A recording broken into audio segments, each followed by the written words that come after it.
सभी हरि भक्त वीडियो शुरू होने से पहले जय श्री हरि जरूर लिखें।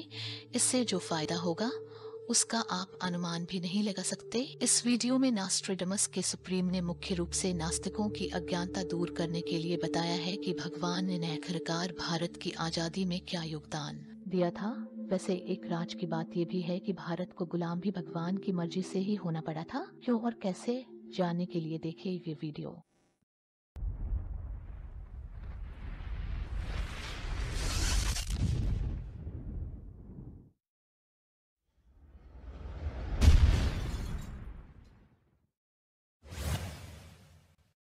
नमस्कार, जय श्री हरि।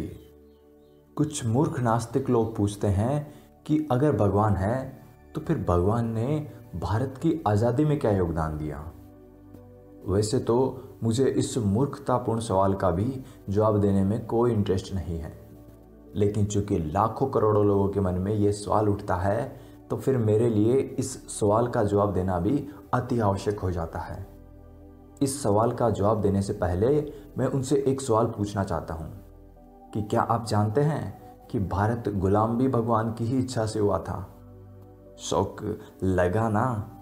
चलिए दुखी मत होइए, मैं आपको शुरू से बताता हूं कि भगवान ने आखिर ऐसा किया क्यों आखिर भगवान ने सैकड़ों वर्ष तक भारतीयों पर अत्याचार होने दिया।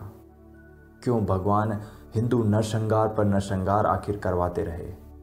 क्यों अपने ही मंदिर दुष्टों से तोड़वाते रहे। क्यों भगवान ने हिंदुओं की आबादी को पूरे संसार से धीरे धीरे मिटाते हुए भारत में ही सीमित कर दिया। आखिर ये सब जब भगवान ने किया तो फिर क्या उन्हें भगवान अर्थात परफेक्ट कहना उचित है? जय श्री हरि। पूरे संसार में अब तक कलयुग में जो भी घटनाएं हुई, जैसे कि लाखों करोड़ों लोगों का नरसंहार, दो विश्व युद्ध, अंग्रेजों का लगभग पूरे संसार पर आधिपत्य, कंप्यूटर का निर्माण, टेलीफोन का निर्माण, बिजली का निर्माण इत्यादि, ये सब एक लॉन्ग टर्म प्लान अर्थात दीर्घकालिक योजना के तहत ही हुआ था।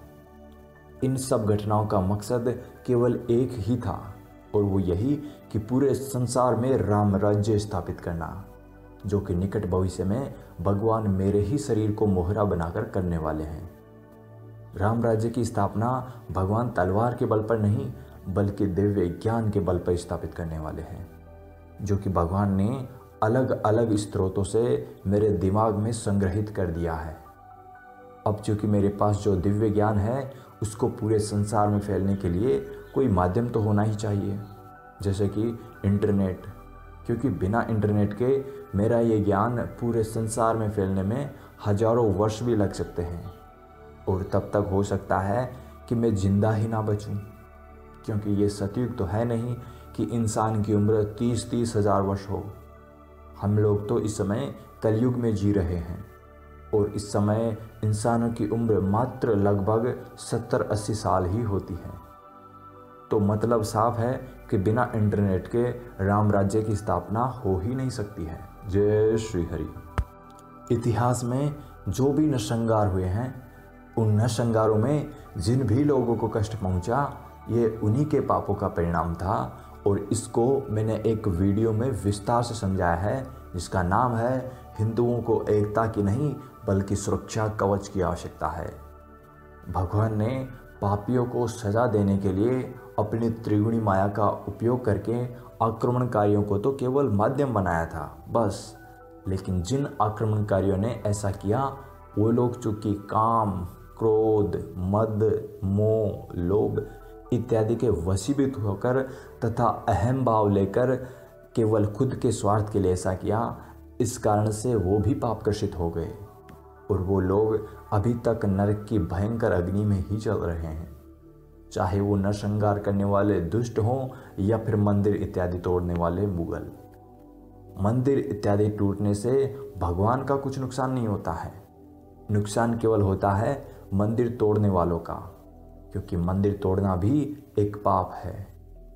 भारत ही नहीं बल्कि पूरे संसार के बहुत सारे लोग एक दूसरे से कटे हुए थे, अर्थात उनका आपस में संपर्क नहीं हो पाता था। और मेरा दिव्य ज्ञान तो लोगों तक तभी पहुंच सकता है जब सारी मानव जाति किसी तकनीक के सहारे आपस में जुड़ी हुई हो, जैसे कि अभी इंटरनेट से जुड़ी हुई है। इसलिए भगवान को पूरी दुनिया को आपस में जोड़ने के लिए इंटरनेट का निर्माण करवाना आवश्यक था। जय श्री हरि। अब चूंकि हिंदू लोग तो आध्यात्मिकतावाद पर ही ज़्यादा ध्यान देते हैं, भौतिकतावाद पर नहीं, इसलिए इंटरनेट का निर्माण हिंदुओं से तो हो ही नहीं सकता था। इसके लिए तो भगवान को उन लोगों की आवश्यकता थी जो भौतिकतावाद पर ज़्यादा ध्यान देते हों, जैसे कि अंग्रेज लोग इत्यादि। अब चूंकि भगवान को पूरे संसार को भौतिकतावाद से एकजुट करना था, इसलिए भगवान ने अंग्रेजों को माध्यम बनाकर लगभग पूरे संसार में उनका आधिपत्य स्थापित करवा दिया। और फिर उसके बाद अंग्रेजों ने अपने भौतिकतावादी विचारों से भगवान के ही प्लान के तहत आधुनिक युग की मशीनों जैसे कि रेलवे इत्यादि का निर्माण धीरे धीरे करके पूरे संसार को एकजुट करने का कार्य शुरू कर दिया। ध्यान रहे कि वो लोग ये सब केवल अपने स्वार्थ और अहम भाव लेकर कर रहे थे, लेकिन उनको ये नहीं पता कि दुनिया में एक पत्ता भी भगवान की इच्छा के बिना नहीं हिलता, तो उन तुच्छ मनुष्यों की क्या औकात कि वो इतना बड़ा कार्य बिना भगवान की इच्छा के कर सकें। जय श्री हरि। कुछ मूर्ख लोग पूछेंगे कि भगवान एक पत्ते को कैसे हिला सकते हैं, वो तो पवन अर्थात वायु हिलाती है। लेकिन उन मूर्खों को ये नहीं पता कि पवन देव को उत्पन्न भी भगवान ने ही किया था, और इस प्रकार से उनके द्वारा किया हुआ हर एक कार्य भी भगवान के द्वारा ही अप्रत्यक्ष रूप से संपन्न होता है। बिल्कुल उसी प्रकार से इंसान के द्वारा किया गया कार्य भी भगवान के द्वारा ही अप्रत्यक्ष रूप से पूर्ण होता है। फिर इस बात पर कुछ मूर्ख लोग जिन्होंने भागवत गीता का अध्ययन नहीं किया है, वो पूछेंगे कि फिर तो पाप भी भगवान ही करते हैं, उसकी सज़ा तो फिर भगवान को मिलनी चाहिए, फिर हमें क्यों कष्ट उठाना पड़ता है। इसका जवाब है कि अगर आप किसी भी कार्य को मोह माया ग्रसित होकर अहम भाव लेकर करेंगे, जैसे कि मैंने उसको मारकर अपना बदला ले लिया और अब मेरे मन को शांति मिली है, अर्थात वो कार्य आपने खुद के स्वार्थ के लिए किया, तो कोई भी कार्य जो इंसान अपने खुद के स्वार्थ के लिए करता है, चाहे वो पाप हो या पुण्य, उसका फल इंसान को भोगना ही पड़ता है। लेकिन अगर इंसान कोई भी कार्य निष्काम भाव से अर्थात अहम भाव को त्याग कर अर्थात स्वार्थ रहित होकर करे, जैसे कि किसी अबला की इज्जत बचाने के लिए दुष्ट की हत्या करना, और वो भगवान से प्रार्थना करे कि भगवान इसका फल आप ही ले लो, क्योंकि मैं तो हूँ ही नहीं, ये तो आप ही ने किया है, तब उसे ना ही तो उस कार्य का पाप लगेगा, ना ही उसे किसी पुण्य की जंजीर में बंधना पड़ेगा। जय श्री हरि।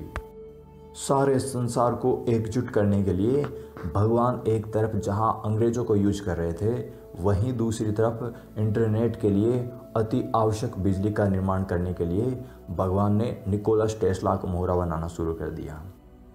हालांकि थॉमस एडिसन ने टेस्ला से पहले ही बिजली का निर्माण कर लिया था, लेकिन उनके द्वारा बनाई गई बिजली यानी डायरेक्ट करंट या दिष्ट धारा का उपयोग इंटरनेट में पूरी तरह से नहीं हो सकता था।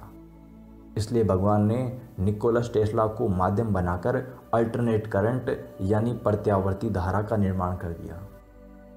इसी के साथ ही भगवान ने टेस्ला की मदद से टेस्ला कोयल का भी निर्माण कर दिया, जो कि इंटरनेट में बहुत ही उपयोगी साबित होने वाला था। इन सब के बारे में खुद निकोलस टेस्ला ने ये बताया था कि कोई अज्ञात दैवीय शक्ति मेरे इस कार्य में सहयोग कर रही है। भारत में हिंदू लोग पहले अलग अलग रियासत बनाकर रहते थे और कलयुग के प्रभाव तथा अपने स्वार्थ के कारण वो एक दूसरे की सहायता विदेशी आक्रमणकारियों का आक्रमण होने पर नहीं करते थे। हालांकि जब उन पे खुद पर संकट आता था तब वो लोग बड़ी बहादुरी के साथ लड़ते थे।